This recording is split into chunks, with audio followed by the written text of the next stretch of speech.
Coming up next on Arizona Horizon, more poll numbers released today, including a surprising snapshot of Sheriff Joe Arpaio's support. Also tonight, a debate on Prop 205, which would allow for recreational marijuana use in Arizona. That's next on Arizona Horizon. Arizona Horizon is made possible by contributions from the Friends of Arizona PBS, members of your PBS station. Thank you. Good evening and welcome to Arizona Horizon. I'm Ted Simons. First Lady Michelle Obama was in downtown Phoenix this afternoon campaigning for Hillary Clinton at the Phoenix Convention Center. The First Lady promoting Clinton by going after Donald Trump. And it is becoming increasingly clear that to him, most of America is them. But here's the thing. Look at us.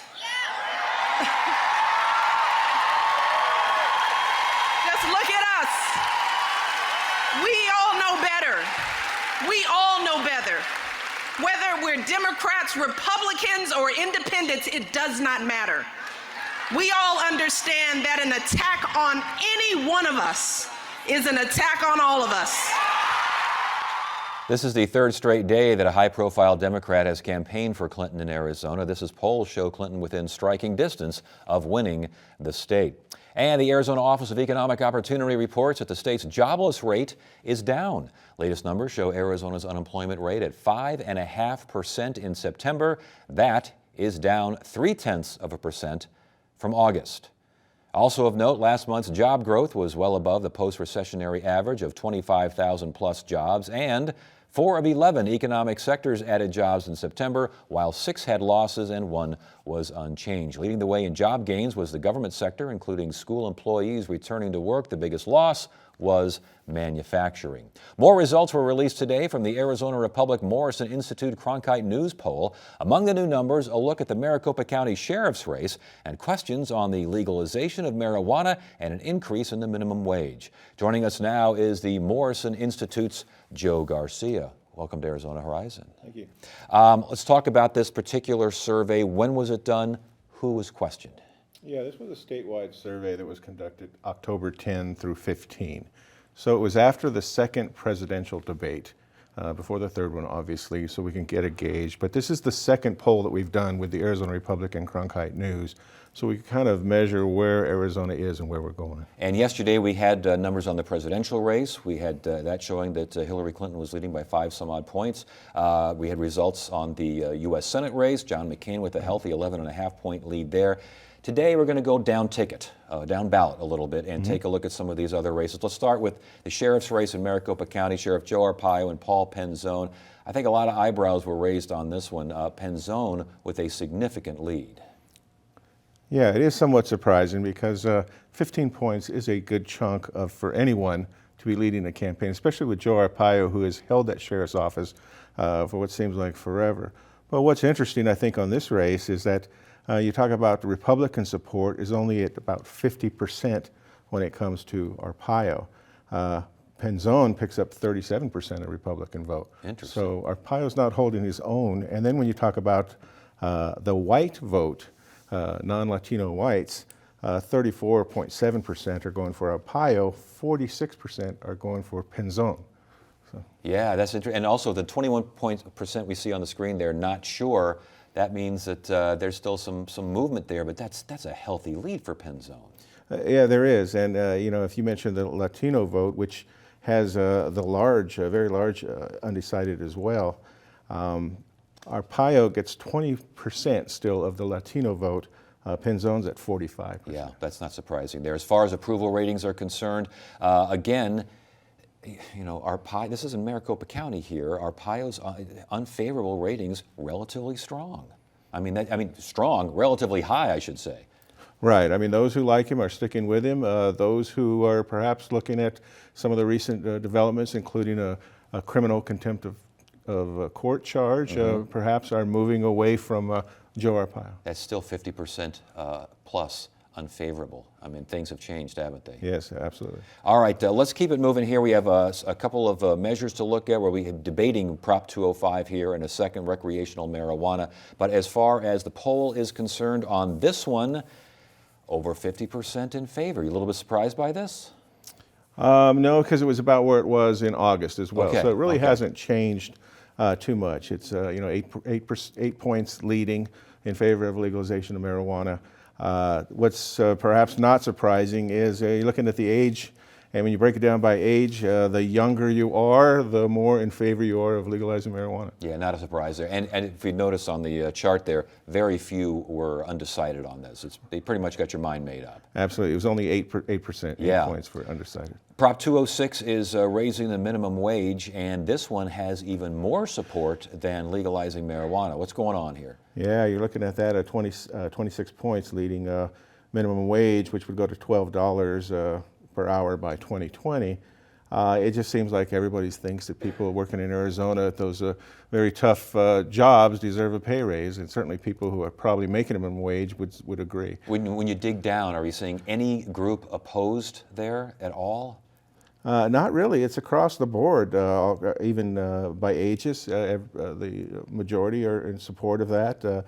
By counties, rural Arizona, Pima, Maricopa, all in support of it, even including educational levels. So the only one that would fall short is 42% of Republicans are in favor of it, but Democrats and independents are very much in favor of it. Yeah, 42% of Republicans in favor, though. Even that's kind of surprising.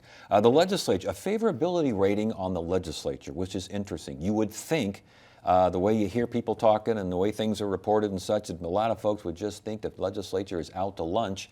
The unfavorables are not as high as the favorables. What's going on here? Yeah, well, the incumbent rate for success in elections is pretty high when it comes to the legislature. So it's hard to believe that all the people that complain about the legislature dislike the members because they keep getting reelected. But you look down there at the bottom, 36% don't know. Does that mean they're just not paying attention? What does that mean? Well, I think when it comes to looking at the ballot, these other high-profile issues are taking notice, and I think legislature is something people look at a little bit later. Yeah, let's look at some hot-button issues here as far as illegal immigration is concerned. The idea of deporting all undocumented immigrants. It looks like most folks do not like that idea. Is that a surprise to you, those numbers? Not really. I mean, for me, because I'm also director of the Latino Public Policy Center at Morrison Institute, I think there is a fatigue when it comes to this harsh anti-immigrant rhetoric that we're hearing. And I think because we've been through the SB 1070, we've seen where that leads to. Deport them all doesn't resonate like it once did. Yeah, and I noticed that very few, again, did not know on this one. Minds were pretty much made up.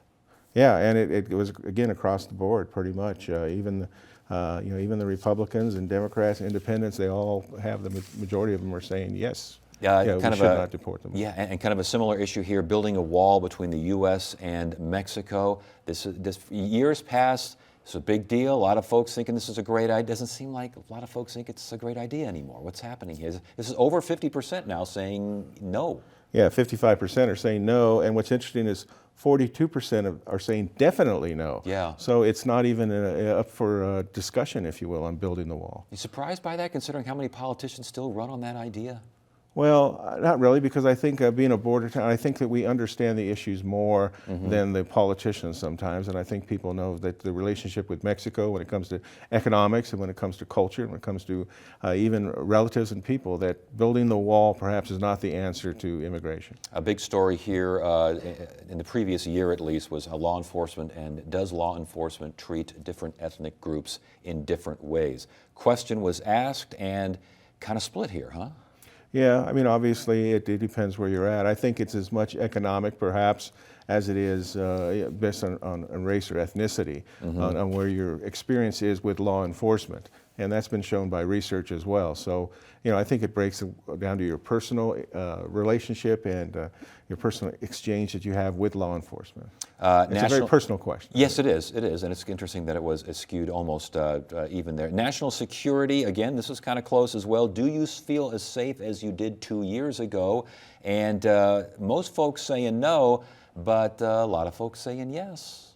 Yeah, I think it's also a regional thing. Here in Arizona, we have a very different feeling, perhaps, than New York, which looks Yes. at this threat of terrorism all the time. So Yes. it's a little bit different. We're a little bit sheltered when it comes to terrorism and national security. We feel a little bit better. A couple of health insurance questions here. Is health insurance better than it was 5 years ago? That was the question. Most folks saying it's about the same, but not as good. It was certainly ahead of better. Yeah. Well, you look at the Affordable Care Act and the menu of choices you have, and if you live in Pinal County, you don't have any choice, Yes, much and of any choice. change- So, yeah. so it comes down to what's available to you, and obviously that is something that all the politicians either want to get rid of or fix, but obviously there's something that needs to be addressed. And as far as the Affordable Care Act is concerned, that question was asked too. Lots of questions here, that one as well. And there's a lot of folks opposed to this thing still. Yeah, we've asked several questions before this poll, and it all comes down to what you ask about. If you give the elements of the Affordable Care Act and not mention Obamacare, it scores a lot higher. So it kind of depends that on interesting? terminology. Same things happen with the Common Core. If you talk about what's in it, people seem to like the idea. If you mention the name Common Core, Yeah. they hate it. Before you go, the Arizona job market, our last question here on the survey, and we just did numbers showing the unemployment rate in Arizona down a tick, job gains looking relatively good. As far as the folks out there thinking that's about the same, huh? Yeah, I think we look at the job growth, but it's what jobs are growing, and I think that's important. And that's why you're looking at the minimum wage, that people are saying that many jobs here in Arizona are on the lower income level. So they think that we need a pay raise for the people that are doing many of these service-oriented jobs. So Arizonans want to give themselves a pay raise, apparently. All right, good stuff, good information. Good to have you here. Thanks, Joe. Thank you.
As referenced earlier, Prop 205, which would legalize small amounts of marijuana, is gaining some public approval. The measure would allow for marijuana to be used recreationally and be sold in specialized stores. It would also impose a 15% tax that would partially help fund education.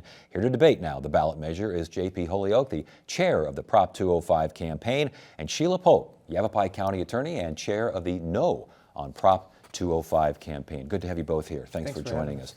We'll start with you. Why is this a good thing for Arizona? Prohibition's been an abject failure in this state.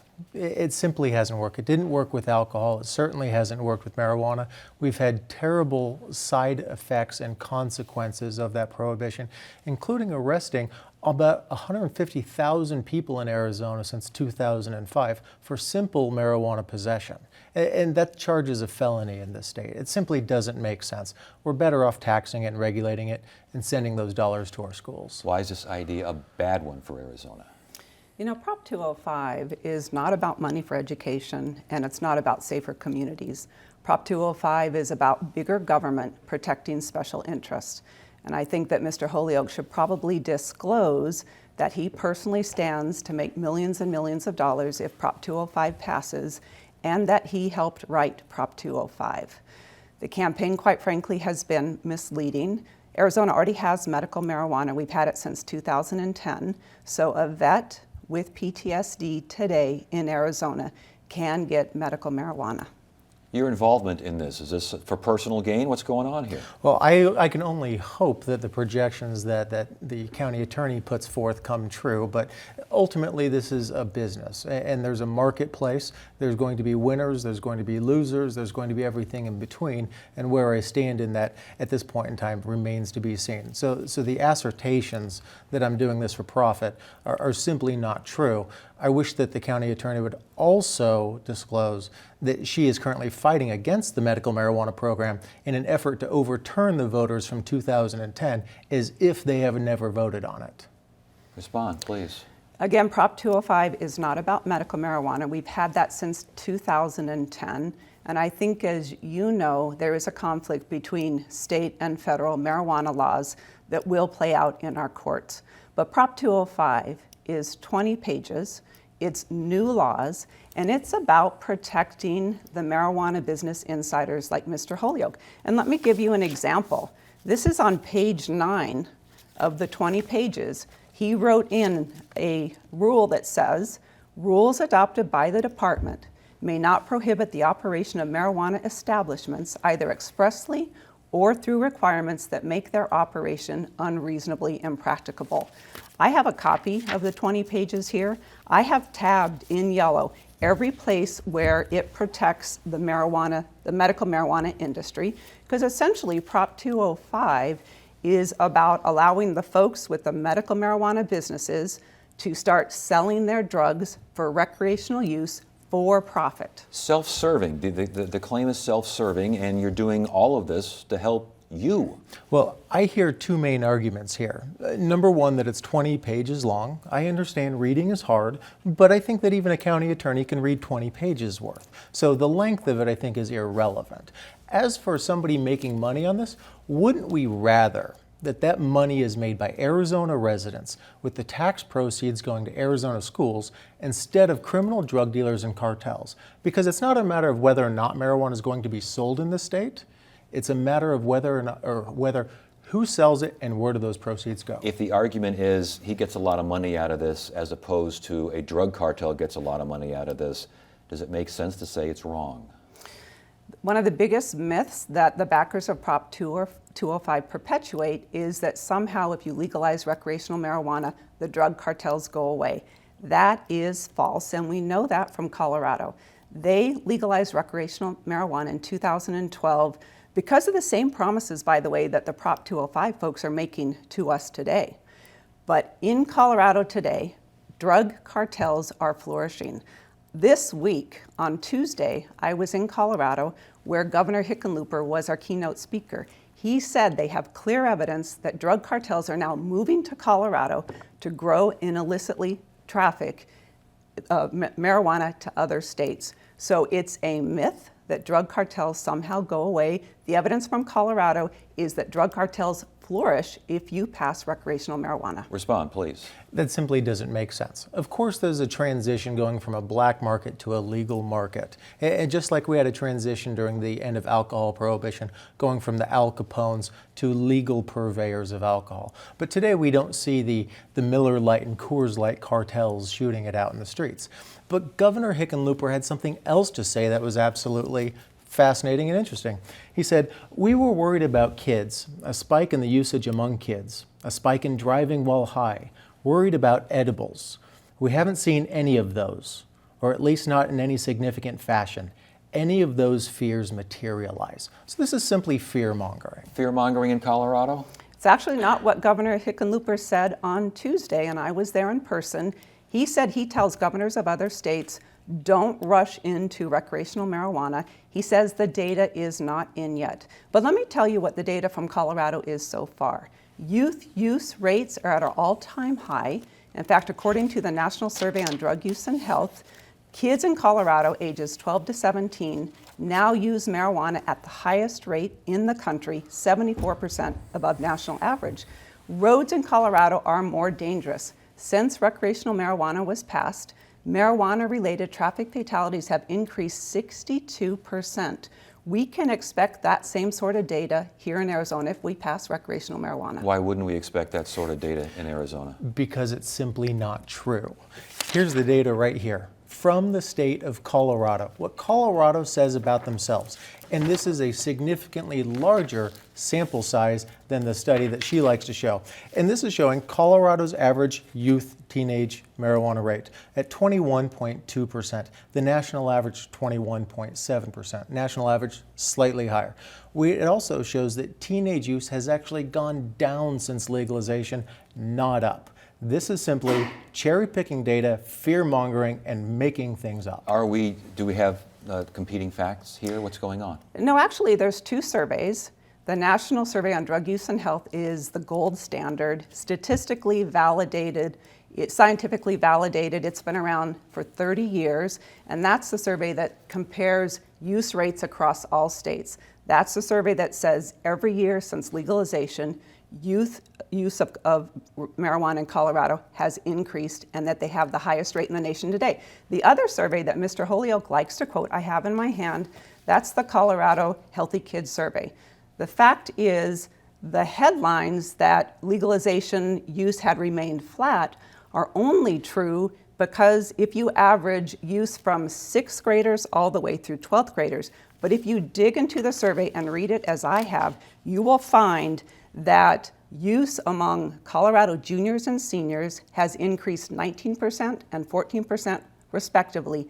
And you will find that in Denver public schools, where they have not banned the pot shops, 1 in 3 of every high school junior and senior is now a regular user of pot. That's the survey that Mr. Holyoke cites. Please. Garbage. Utter rubbish. Garbage. And this feeds into the narrative that we've seen throughout this campaign.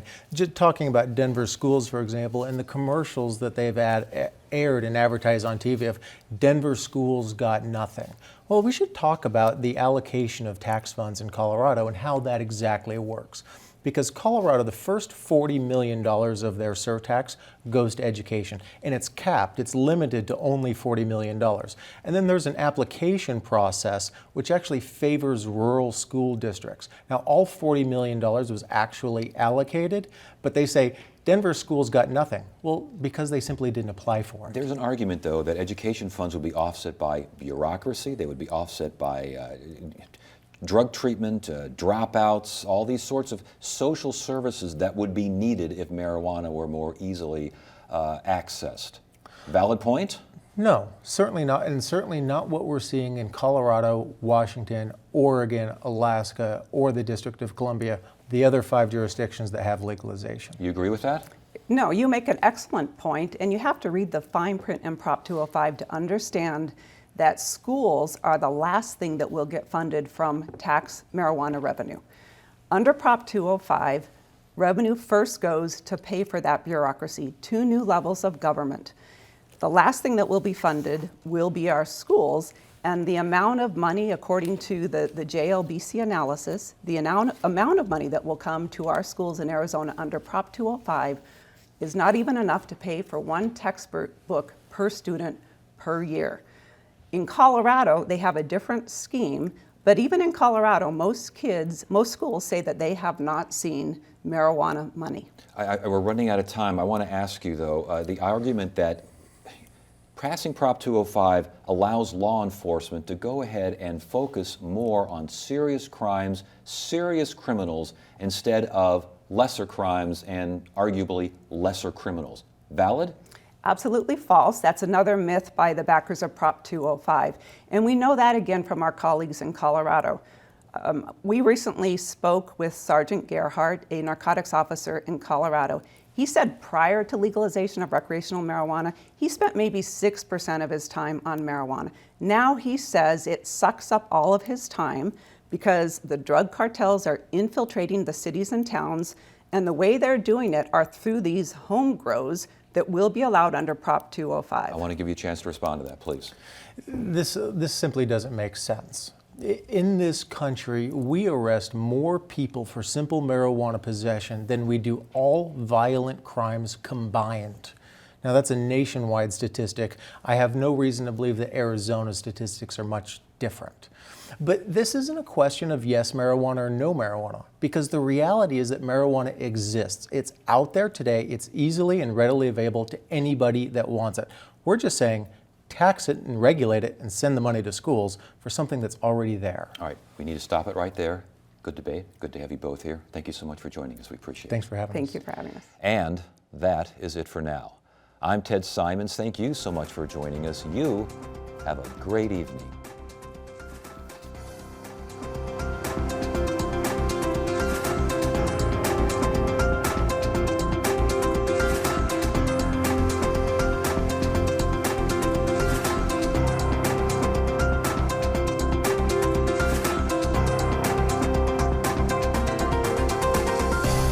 Arizona Horizon is made possible by contributions from the Friends of Arizona PBS, members of your PBS station. Thank you.